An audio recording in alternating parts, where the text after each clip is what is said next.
Okay, good morning, everybody, and welcome to this week's virtual plant clinic.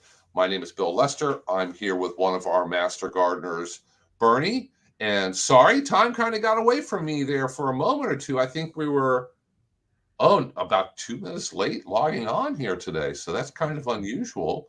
Um, we were just chatting and kind of getting off message and everything because we were waiting for Colby.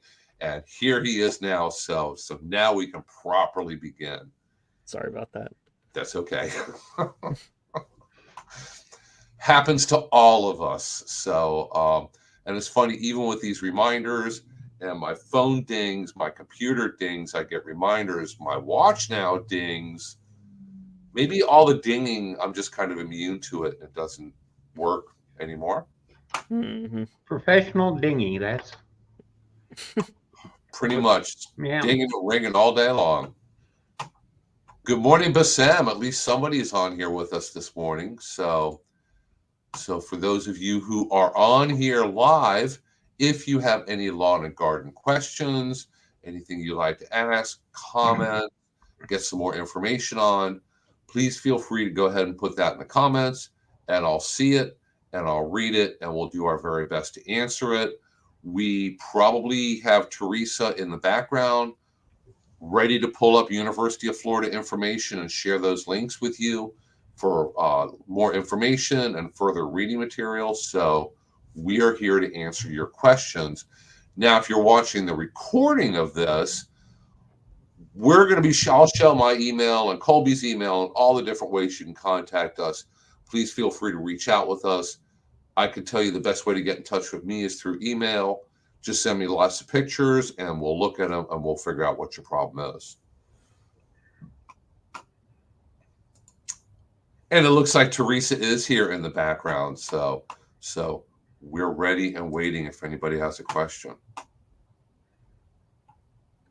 I got until our audience pipes up, lets us know something. Uh-huh. I got a question the other day, um, talking about I gave a class and a woman was asking me about her palm tree and about which palm trees should you be, which ones, basically which ones are self cleaning, which ones are not self cleaning, which ones do you need to cut the you know cut dead branches off of, which ones that you don't, how you should prune them. And I told her, I gave her the basics of what I could tell her right then, in a short time. But I also told her that it's a whole like different world because palm trees are not the same as normal trees. So maybe we Yep. can talk about that, give everybody a little refresher. Yeah, palm trees are not hardwood trees. As a matter of fact, technically they're not trees. I don't Mm-hmm. think tree is a scientific term even. They are basically great big grasses. They're more closely related to corn and bananas and bamboo than they are to oak trees and pine trees. And it just so happens that we just recently had an online class on palm tree care for beginners, kind of geared towards new residents. People move here to Florida. And even with new home construction, they almost always give you a palm tree. And people are like, oh, I got a palm tree. That's so beautiful. I don't know how to take care of it. Mm-mm. So it's not hard.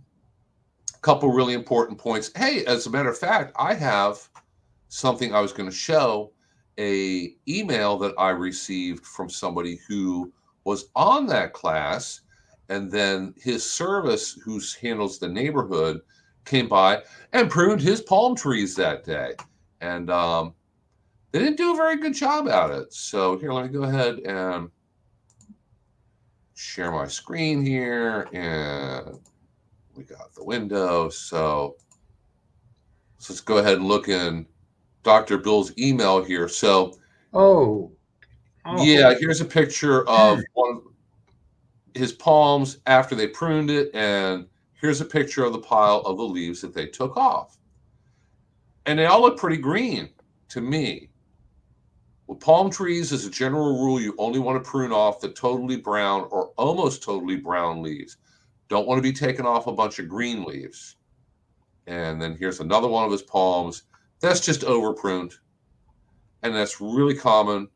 Unfortunately, a lot of services still prune palm trees like this, and that is totally and completely incorrect. You actually get fined for doing that if you're down in Fort Lauderdale area. It's against the law. Yeah. Or, yeah, against county ordinance. And the idea behind that is if you over prune palms, you will make them sicker and more damage. And when a storm does come, even if they don't blow over during the storm, they're going to die pretty quickly after that. And dead palm trees alongside of roads are very, very dangerous. So even they outlawed the hurricane cuts. And I'm floored. I can't believe that Service has come around and actually believe that and actually think that that's what you should do. Part of the reason why they do that and why they do it for, let's say, an HOA, for a neighborhood service, is because the neighborhood or the homeowner has to pay them to come out and prune your palm trees. If you have really tall palm trees, they have to come out there with a lift and everything. So it's going to cost even more money. So homeowners like, can't you just trim the heck out of it so that you don't have to come back for at least another year to prune it? And they'll go like, yeah, we'll trim that. If you're paying, we'll trim it any way you want. And they trim the heck out of it and leave two little tiny leaves up at the very top. I have a folder on my computer just filled with pictures of butchered palm trees. Well, and can't you tell, like, when you're looking at, the diameter of the trunk, it'll get like this, and that's directly because you're taking away the plant's ability to gather sunlight and to Yep. do its biological processes. That's just another impact. That's called pencil necking. So I if cannot you look remember at the an old term. palm that's been over pruned many times, you'll see the trunk will squeeze in and get a little bit more narrow and then back out. When it was over pruned right after that, it shrunk some. So if you have a very tall palm tree and it has any kind of narrowing in the trunk, that's a danger point. It could snap at that point in high winds. So now it's even more dangerous. I remember driving through a certain extremely large retirement community in Central Florida right after Hurricane Irma, and how many palm trees I saw that were just bent over sideways. Yeah. Yet 4 or 5 feet of the palm tree bent over sideways, having been broken from the wind. It just dozens and dozens and dozens. And at the time, I didn't know. I didn't know why, but it was really common. The reason for that is that palms take all the nutrients that they need for growth and strip whatever's available out of the bottom and move it into the new growth. So basically, if you want the palm to be its healthiest, you never remove anything that's green. And it just makes me almost want to cry when I see these trailers go by where people have trimmed and they're full of green palm fronds. That's that much nutrition that the plant has been cheated out of. And we don't have the greatest soil in the world. We're not just loaded with nutrients. So normally the palms are sitting there just barely eking along anyway. And then we deny them what they need to continue growing. Well, it's amazing that we have palms at all. And any professional that'll go out and hurricane cut a palm shouldn't be in the business. So, if your guy is willing to do that for you, you don't want him working on your stuff. And the couple of tree services that I know of and work with and we recommend, they have arborists who's either the owner or on staff at that service, and they don't over prune palms. And they cringe when they see prunes being over pruned by everybody else also. So you want to go with a service that has an arborist. I've noticed recently, I was stopped at a traffic light next to a pickup truck the other day, and picture I used, as a matter of fact, it's the graphic that I used to advertise the class I did recently on palm care. I saw when they were pruning those palms, and it's just so-and-so, like a person's name, like John Smith palm pruning. So don't hire so-and-so palm pruning. because they probably won't do a very good job. You won't need your palms trimmed for at least another year. So if you're looking at just 100% short-term money savings, go with them.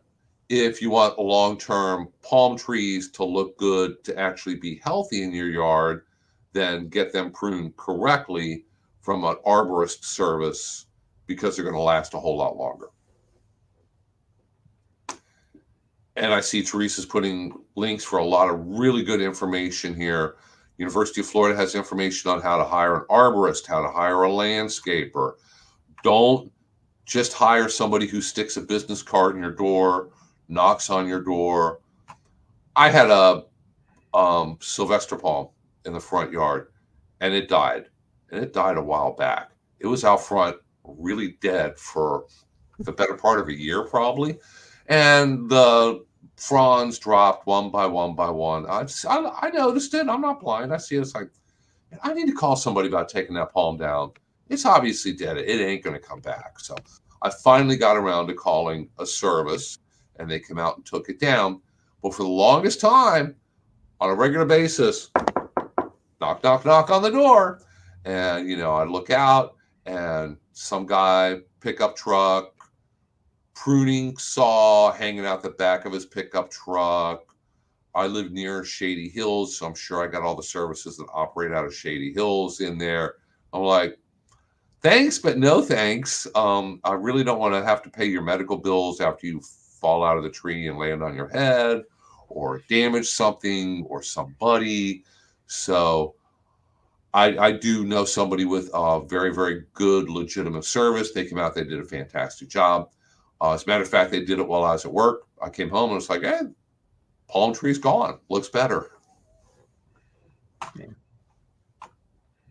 Yeah, I used him to take out a couple palms that I had Washingtonians, and it was one of those things. They were the cutest little palm trees when I planted them, and I didn't realize this thing of scale, but eventually they went totally out of scale with the location they were in. Here's a tree that's 60 feet tall, sitting next to a house that's 14 feet tall, and it just doesn't look right. And the bad part about it is, at some point they're going to die and fall over, and with the rules on how things go, the Murphy Road. When they go over, they're going to go on the house. And it is amazing how much a palm tree weighs. It's about 4.5 million tons when it falls on your roof. Gets a little lighter right after that, but when it's coming down, it's amazing what it can do. Breaks all your rafters. Yeah. Yeah, Washingtonias are tough because in the world of palms and trees, they are a fairly fast grower and they grow very, very tall. So I'm sure they look great when you first put them in, and probably not that many years down the road, it's like, now they're a whole lot bigger than what I want. I have to hire somebody to come out and prune it if I want it pruned. And you need a helicopter. Yeah, literally a helicopter. I have a couple Washingtonias in the backyard, and they have a lot of dead leaves on them, which is called a skirt. So it has a really full skirt. I'm waiting because they're becoming self-pruning. So the boots, the stump from where leaves were cut off 10 years ago are falling off, bing, bing, bing. And I'm just waiting for it to become self-cleaning and for all those dead leaves to hopefully start to fall off. I don't want to pay somebody. It's in the backyard. I don't even know how they're going to get a lift back there through the gates.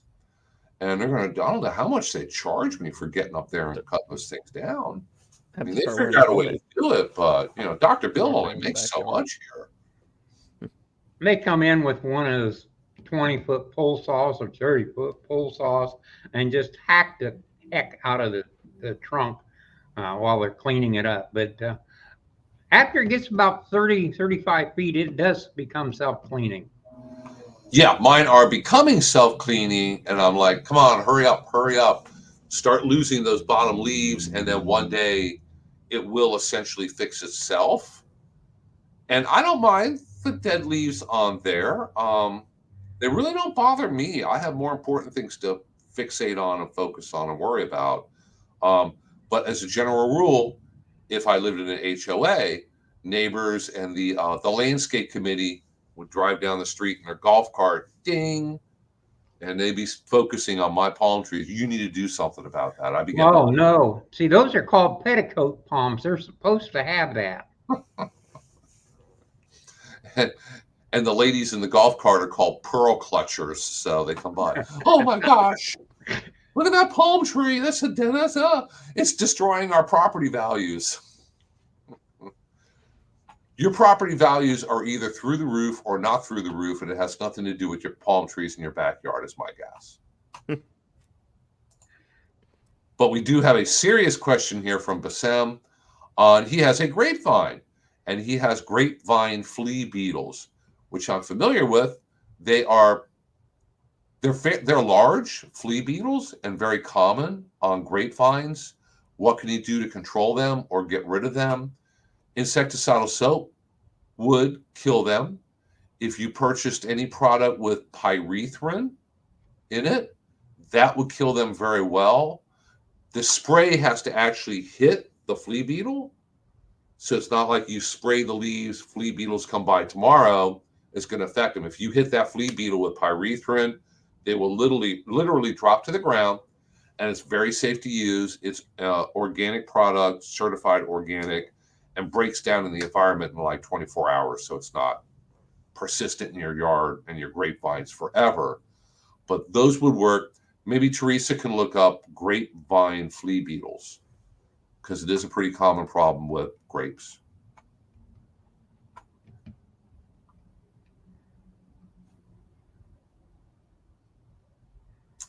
So we go back to Alessandra.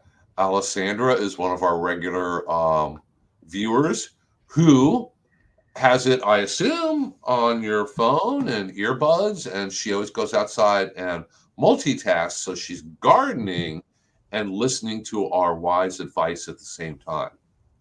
Very impressive.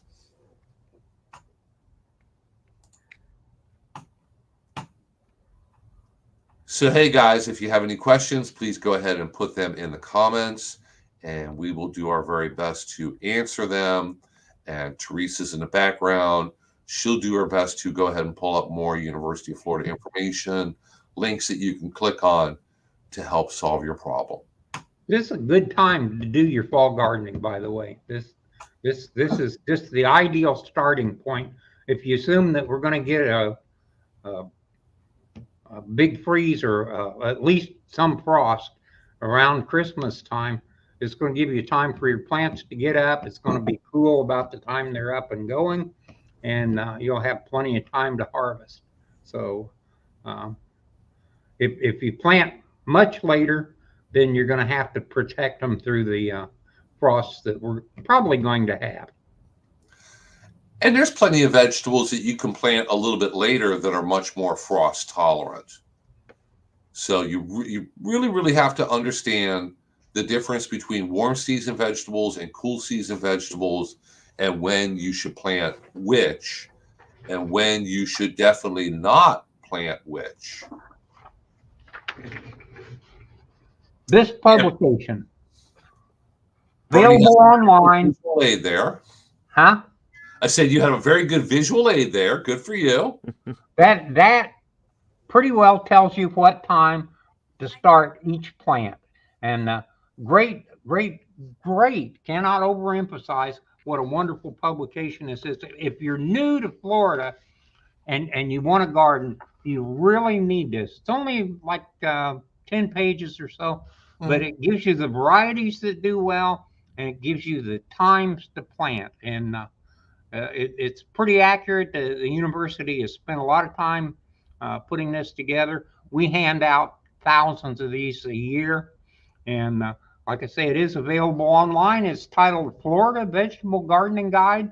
If you just Google Florida Vegetable Gardening Guide UF, which will get you a University of Florida publication, you can't go wrong. This is what you need to use as a Bible. There's a lot of books on gardening. Here's the book that tells you exactly when. So I I recommend it. If I sound like I'm really pushing this thing, that's because I'm really pushing this thing. This does you more good at no cost than anything else you can start from. So here's the starting point for all you new gardeners. And Bassem asks, when is the best time to grow peppers? You can grow them right now if you already have transplants, little pepper plants that are already up and growing. I have a few peppers up and growing and in the process of being transplanted into the garden and in containers.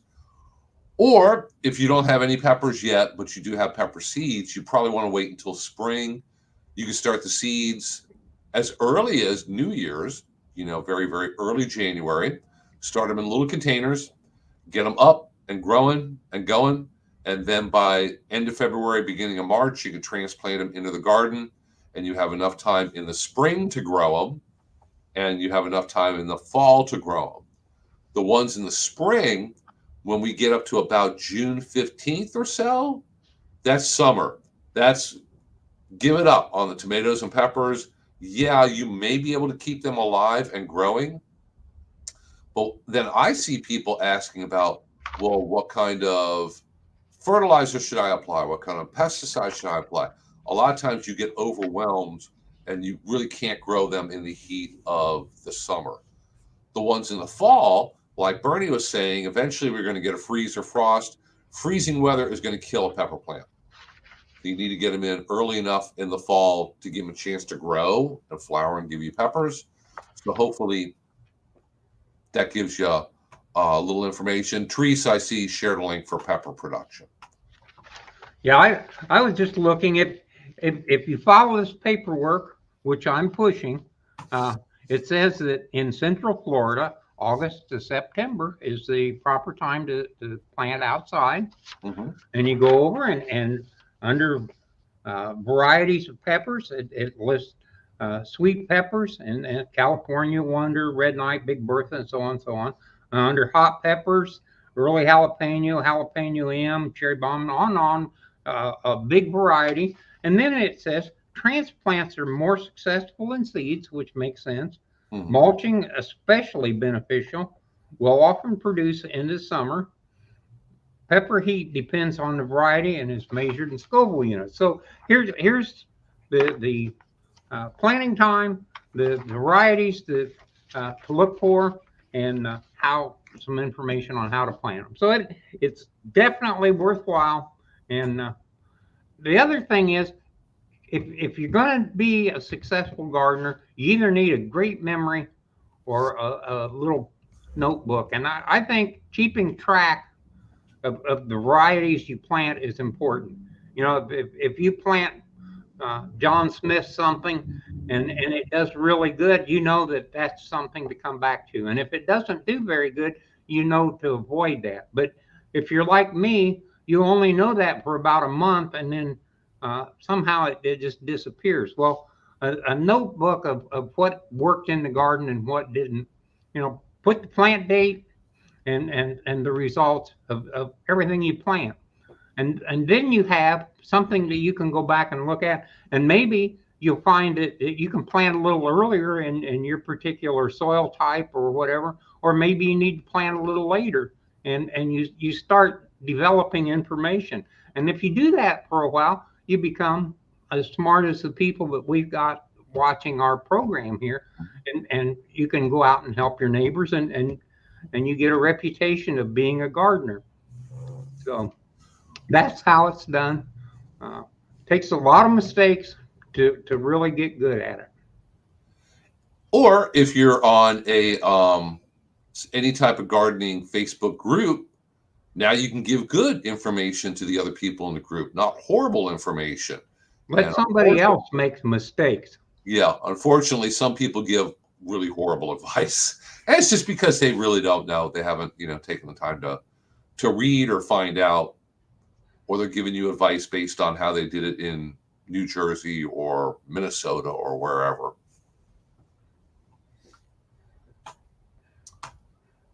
So if anybody has any questions, please feel free to put them in the chat.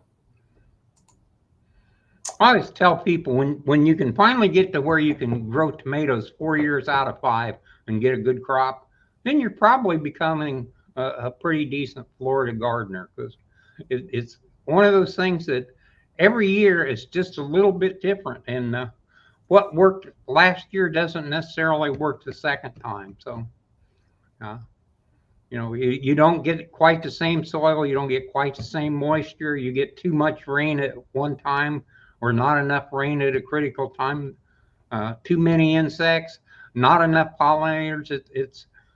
It's not an exact thing. It's uh, for a homeowner, it's an art. For a commercial person, where you're going in and you're spending the money to make sure that everything is the same every year, then it's a little different. But for a homeowner, it's definitely an art. It is. It just takes practice.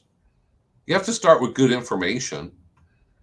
I mean, you could just through trial and error learn everything that way. It's going to take a really long time. It's a lot easier to read some good information, accurate information, and start with it, and then you're going to get to be successful much quicker. Or you can call Dr. Lester. There's a man with a lot of knowledge on things, mainly because he's made all the mistakes and is willing to let you bypass that area and go straight to the production.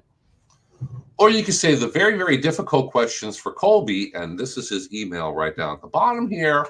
Feel free to email him. If it's too hard, I just send it back to Bill. So yeah, sometimes these things go in circles for a little bit. We get them answered, but and Anne-Marie says, so true. They have lots of misinformation in Facebook groups. You guys are the best. Well, thank you so much. I have commented before in Facebook groups, and number one, you have to have really thick skin. Number two, someone will ask a question, even if what you post is the correct answer and somebody else posts something wacky, sometimes they just turn around and flat out attack you. And there's a lot of diversity of opinions in there. Oh my gosh. Everybody loves using dishwashing liquid and salt and vinegar to control weeds. And in Florida, it does not work very well. If you have weeds that have just sprouted and they're 1/4 inch tall, probably going to work on them. They'll come back in a week, but it'll work on them temporarily. Other than that, it doesn't work really well.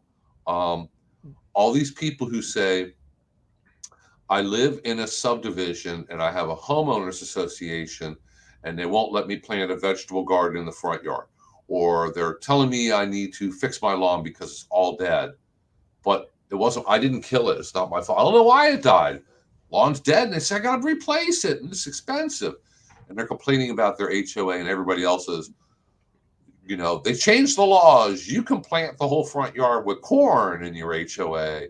And you should do this and do that. And, if you're going to buy a house in a subdivision in a homeowners association, by law, they have to give you the covenants, the rules, and you're supposed to read them and you have to sign them.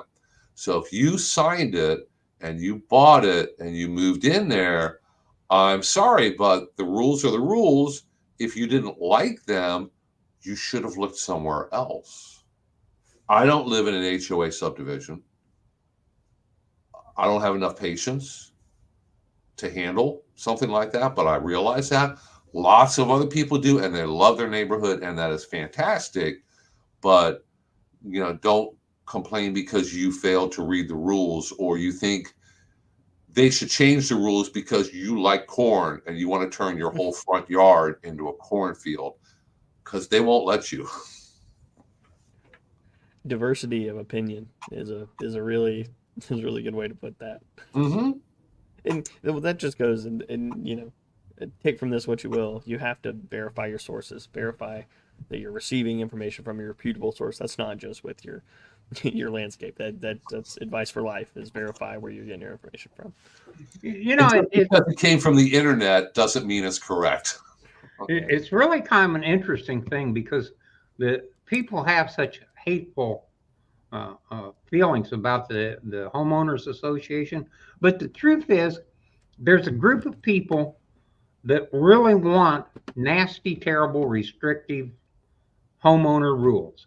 And that's fine because if they all live together, they understand what they're doing and they appreciate it. The big problem comes in the people that want things nice but don't want to be forced to do anything. So they find out that the restrictions are actually enforced, that these are true, honest restrictions.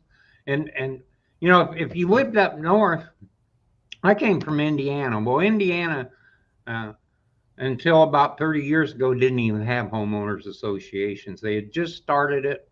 And for the most part, uh, the houses with 6-car garages and uh, uh, 4,000 square feet or 5,000 square feet were the places where they had those kind of restrictions. And it made sense because if you were in that income bracket, you were probably later middle age, or you were a very successful person. You didn't want to have to worry about things, and that made it very easy. It was all going to be nice and neat.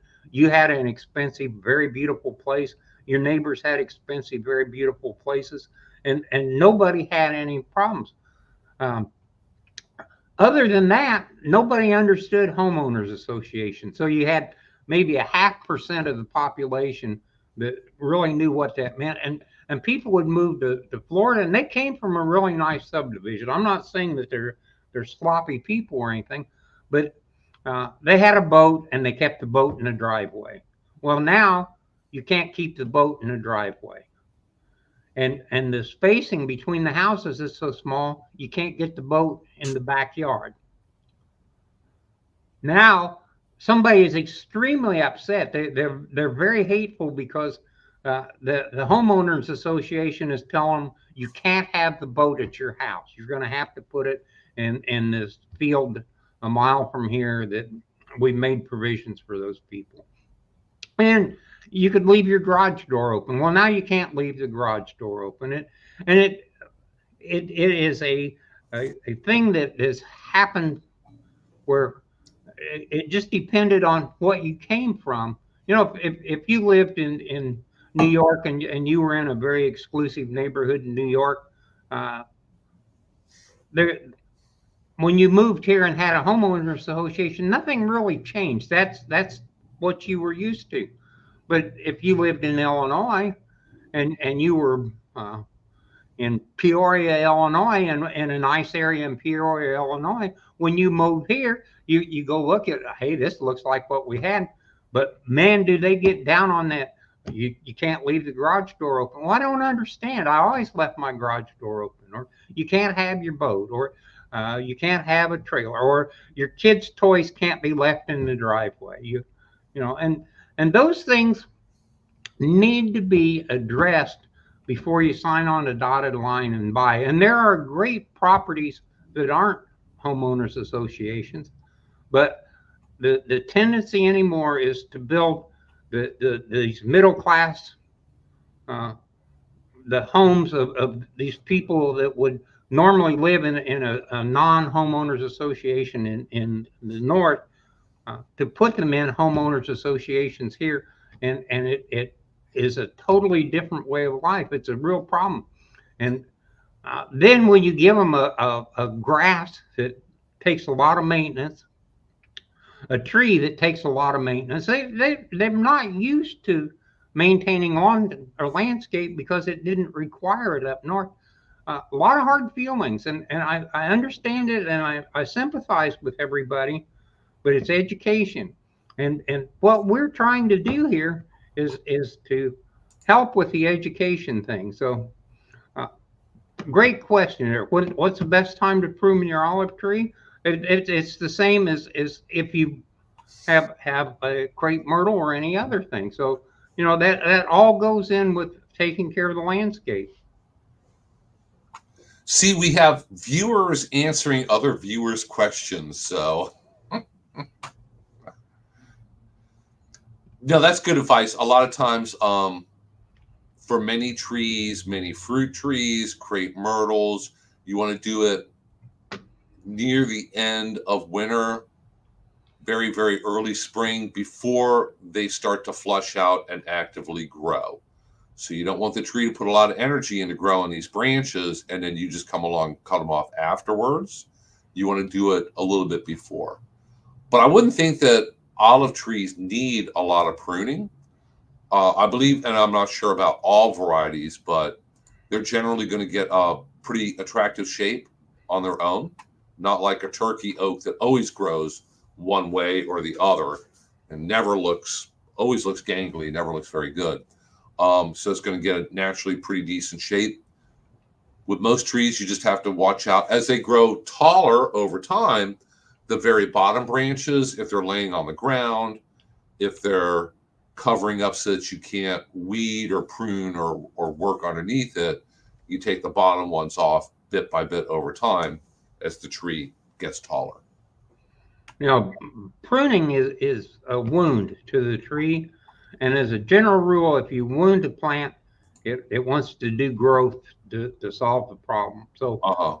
if you prune during the quiet time in a plant's life, it does not kick it into grow mode. So ideally, if you prune it just before it breaks dormancy, if you prune a big limb on a oak tree, or you want to limb up your uh, magnolia tree, for instance, you can't mow under it anymore, so you're going to go out and cut a couple of big branches off.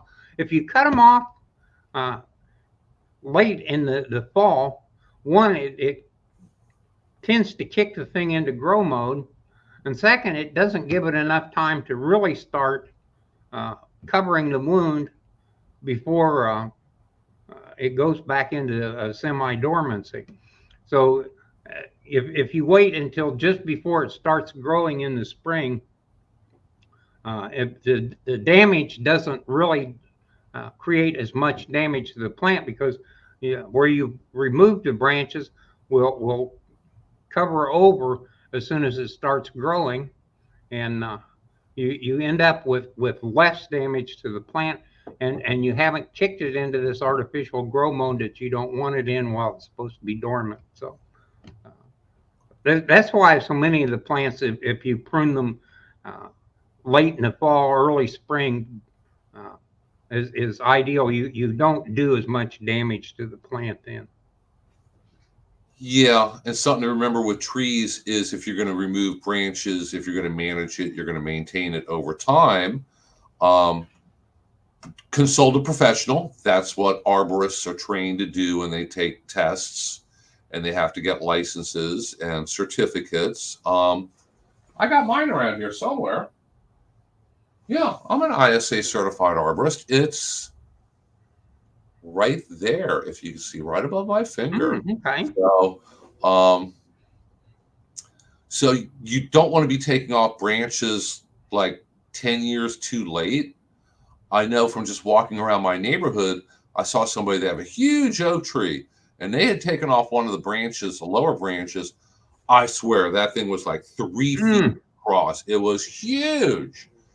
Even if you cut it at the right point, if you cut a branch off that big, it's never going to callus over or heal over. It's always going to be a big open wound.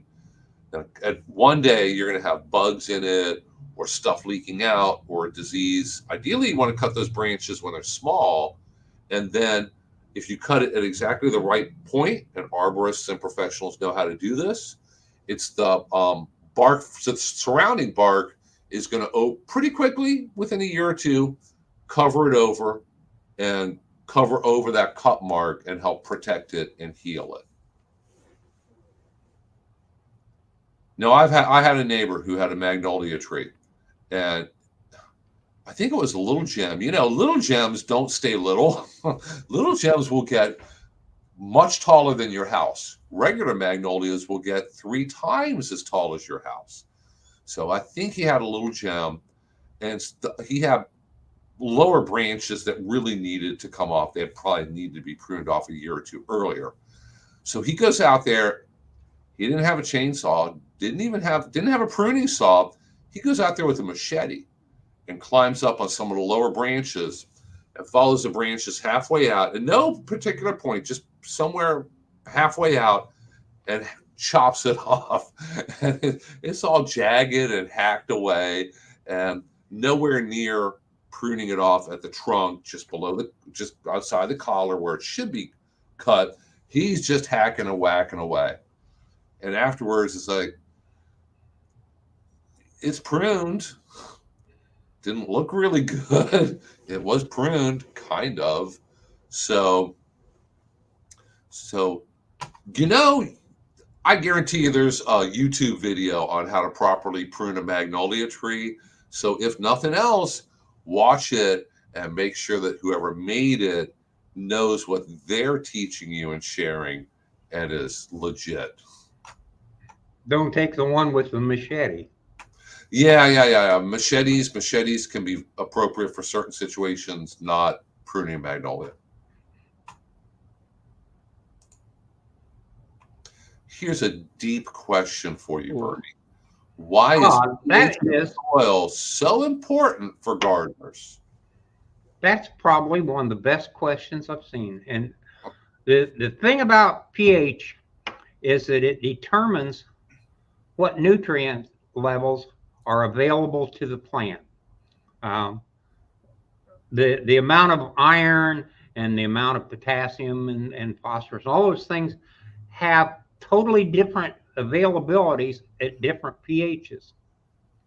So if you have a soil that needs a lot of iron and you have a pH that is not good, I mean, if you have a plant that needs a lot of iron and you have a pH that is not conducive to iron movement, that plant isn't going to do well. One of the greatest examples is the Bahia grass. Bahia grass does very, very well at a pH of 5.5. That's pretty acid soil. It does okay at a pH of 6.5. It's not happy at 7, and it doesn't grow very well at all if it's above 7. So if you have an alkaline soil and you want to grow Bahia grass, it's just not going to do well. If you have blueberries at a pH of 6, they're not going to grow. They are happier at a pH of 5. And so they don't even bother to grow the blueberries commercially in the soil here. They use pine bark mulch, which has a very low pH, and they put a big mound in. The mound is 18 inches, 2 feet thick. The blueberry roots never even go into the soil. They cannot stand that 6.5, 7 pH that we have. So every plant has a recommended pH. This little chart that I've got back there shows what the preferred pH is. Now, it makes sense to have a pH test run at least once on your property, because when they build it, they put whatever they had to put in the front yard so they could throw some grass in. And in the backyard, they filled it with the cheapest junk they could find. And a lot of times the new homes will have 6 pH in the front yard and 7.5 in the backyard. And if you have 7.5 in the backyard, there aren't a lot of plants that will grow at 7.5 pH. So, pH is one of those things. It depends entirely on the nutrient requirements of the plant and what pH that particular plant wants to be at. And it's very, very important, because we have in our county ranges of soil from a 5 all the way to 8.5, which is really a heavy calcareous soil. The western part of the county is, you're planting in basic limestone. So, and very few plants can tolerate that length of pH variation. So uh, you have to pick things that grow uh, in the soil that you have. And sometimes there are varieties of the same plant that have pH variation. So maybe the John Smith will grow at 5 to 6 pH, and the Charlie Brown version will grow from 7 to 7.5 pH and be happy. So uh, every plant has a happy pH, Mm-hmm. and it's usually much more narrow than what most people realize. And You happy have to, plants are the most productive plants. yeah, you have to remember with pH is a logarithmic scale, right? So for every integer you go from 7 to 6, 6 is 10 times as acidic. It goes up by tenfold every single time you move down a number. So a difference of a 0.5 on the pH scale is really a big difference. These are massive differences. Um, and almost all of the nutrients that your plants require, they are like in their basic chemical form are polar molecules, and that's what pH is measuring. pH is measuring the not to get too in the weeds, but it's like the Chemistry charge of lesson. the charge of these hydrogen ions that are floating around. A lower pH is going to be more acidic, meaning a positive charge on those hydrogen ions, meaning that these ionic particles, which are the nutrients, or the polar particles that are the nutrients, are moving around more. So it is really just kind of a little touch there on what pH means. Power of hydrogen. I get that question actually quite a bit. People Yeah. asking me about it, and then I go off on some incoherent chemistry ramble, and they're just like, "Just tell me if my grass will grow," and I'm like, oh, my bad, my fault. And from a practical point of view, it really is site specific. So some people might think like, oh, well, what's the pH of soil in Hernando County? It doesn't really It's a matter. good question. You have what you're living on checked, because they come through and they build a house. Your house might have been built just a month ago. Maybe it was built 20 years ago. They build the house, and now in subdivisions, if you ever watched them building a house, I have one under construction a block from my house. I drive past it every day. And they're to the point where they dumped a couple dump truck loads of fill dirt out front, which means the sod's going to go in soon. And where did the fill dirt come from? I don't know. Is it good fill dirt? Maybe. Might be horrible fill dirt. Mm-hmm. We get soil tests back now with just numbers that I didn't think were even really possible in the natural world. I've seen soil tests where phosphorus level was 0.0. Turf grass needs free phosphorus to peg, which means to root, and their lawn died. It's almost like they didn't even get that from Florida. If they, like where do you Got get it this from a fill dirt? borrow pit out in I'm not sure exactly where, but on top of that, the pH was 8.5, and that's really high pH. I had a lady show up, and she said, I live in a subdivision where they filled 3 feet of dirt to get it up because it was in a swampy area. And she said, I'm having a terrible time gardening, and gardening is my life, and I love gardening, and on and on. So I told her she needed a soil test. So she came back about 10 days later. I had the soil test, and it was like 8.1. And I said, the truth is, the soil test shows that her soil is basically limestone, and it's not, you're not going to be able to garden well there. And because they put 3 feet of this stuff in, you're going to have a really hard time modifying the soil to do anything. Mm-hmm. And she said, well, gardening is my life. Containers. I am really upset. She said, they didn't tell me that when I bought the place. She said, I'm upset. And she leaves. She called me about a half hour later. She said, when I left, I went by this Hernando Oaks, and I stopped, and they assured me that they had better soil. She said, I just sold my house and bought a new house. So, Oops. And maybe they did have better soil. They We do didn't have know better how they soil. would come to that conclusion, but You have to remember, especially if you have an undesirable for whatever your purposes are soil pH, that there are things you can do to change it, but you have to also remember that there's a regression to mean here. It's going to come back either way, no matter what you. I mean, Mhm. it's kind of hard to lower the pH on your soil. There's not a whole lot you can do, but whatever you do, it's going to regress back to whatever it was before eventually.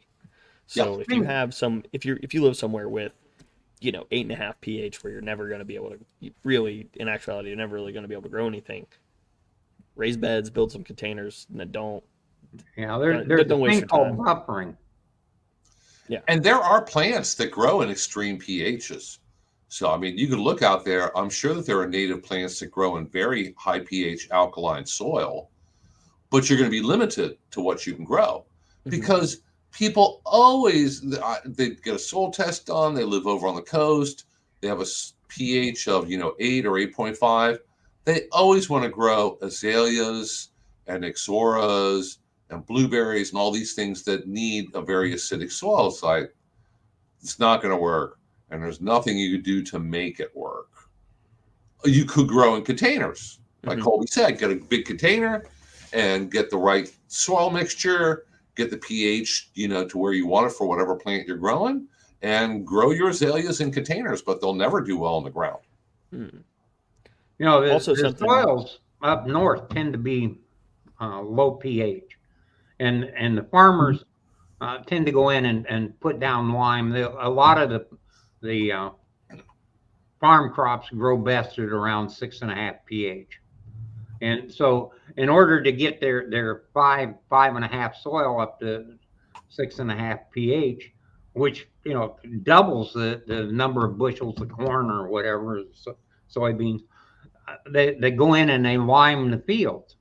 So people come to Florida, and we've already got pH that's too high, and the first thing they want to do is they put down the lime, and it only makes it worse. If you're trying to grow Bahia grass and you've got a pH of 6.5, you're on the ragged edge. If you put lime down, you're now 7.5 pH, and the Bahia just starts dying off.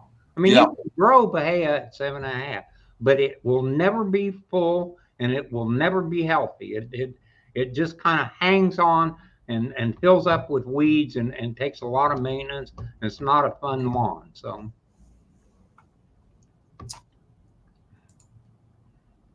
We have a question about bagworms and how do you get rid of them.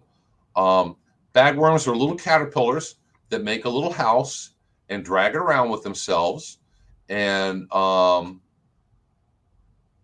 you'll most likely normally find them in what would you find them on?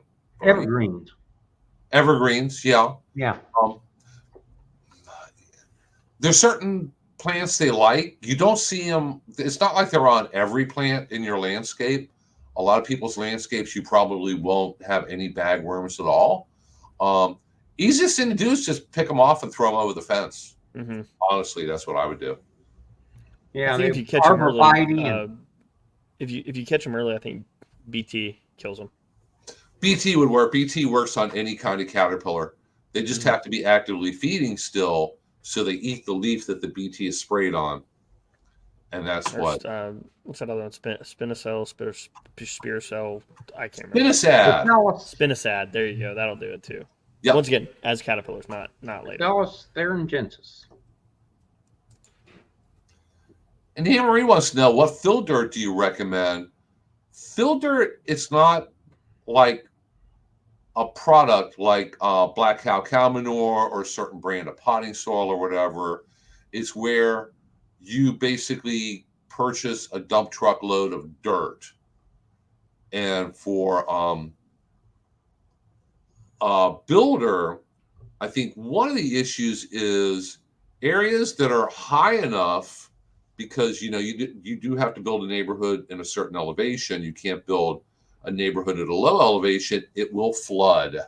So your county or city or area will not let people do that. So what do they do to fix that? Bring in a whole bunch of dump truck loads of dirt to raise it higher.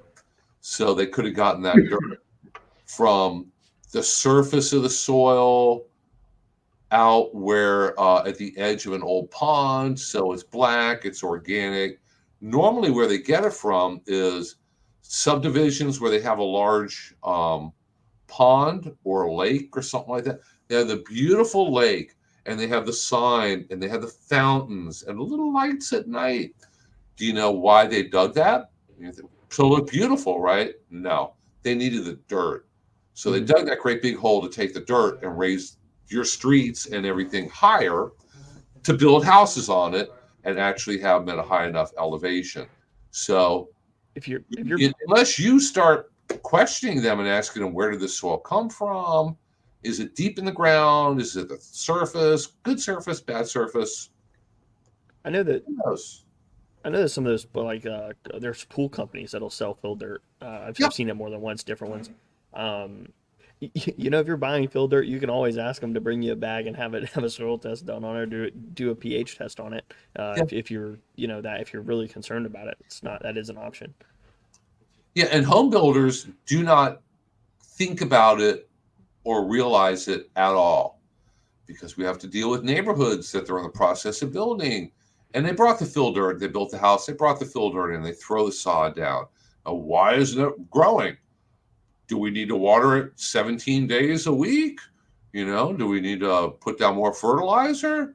And they don't realize that, well, the fill dirt that you put down maybe just 1 or 2 or 3 months ago does have an impact. You know, it does matter. And fill dirt is sometimes it's an availability issue. So if you need 30 dump trucks of fill dirt, sometimes like you may not be able to choose, like the builders may not be able to choose where they're getting it from. You know, there's timelines for these things, so they're getting it from the absolute first place they can. You know, they sell a product at a premium called topsoil. Now that's no guarantee, but topsoil generally is a better product than just fill dirt. Topsoil is going to be the organic top layer. Once again, you have no idea where that topsoil came from. Maybe it's good, maybe it's not too good. A lot of times fill dirt. And next time you're driving down the road, you see a dump truck go by, try to look at what the soil looks like. Or if you ever go through a neighborhood or there's a house being built in your neighborhood, there's 2 or 3 in my neighborhood. I noticed when they come out and they dump the piles of topsoil in the front yard a day or 2 before they put down the lawn, I look at it. What does it look like? A lot of times it looks like beach sand. It's white or maybe yellow, came straight from the beach, no organic matter. If we ran a soil test on it, who knows what results we get? It might be good. It might be horrible for growing grass. And they don't look at that. I'm not even sure how much they care, because generally the last thing they're doing is putting down the lawn. So if they put down that lawn and it looks good until closing, after that, doesn't matter. The homeowner, it matters to them. So if it takes 6 weeks for it to decline, then ring, ring, ring. Oh, my phone rings. See, people call me on the phone, and why is my lawn dying? It could be fill dirt, it could be disease, could be this, could be that.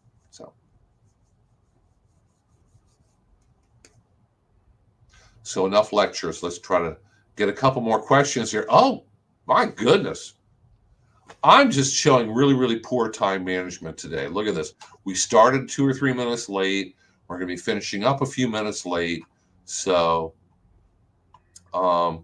Cindy says those bagworms are on the mailbox and other things. Yeah, they can climb off the plant to something else, sometimes a fence or something where they can get underneath it, and then they close up their little bag, they pupate, and they come out, they turn into little brown moths.